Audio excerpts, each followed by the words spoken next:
E como mai to 2-minute language lessons, the fun and easy way to teach your children or grandchildren common words and phrases in Spanish, French, German, and Hawaiian while they're young and language learning is easy for them.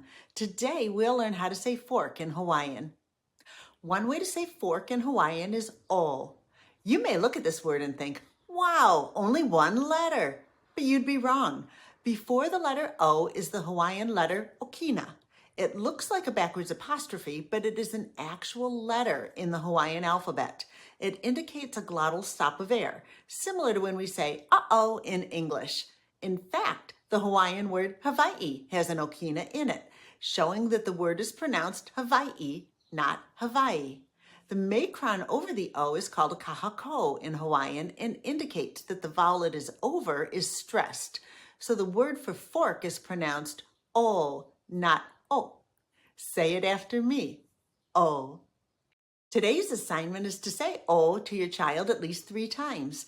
When you're setting or clearing the table, say the word O every time you touch a fork.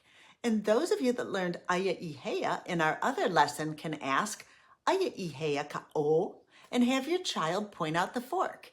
Be sure to say mai kai when they get it right. If you like interacting with your child or grandchild in multiple languages by playing simple language games with them, please subscribe to my channel.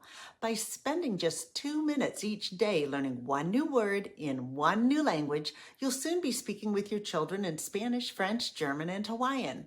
You can select the playlist Language Lessons with Lori and begin with Hola. This will allow you to learn all 4 languages. If you only want to learn one new language, select Easy Spanish, Easy French, Easy German, or Easy Hawaiian. Mahalo!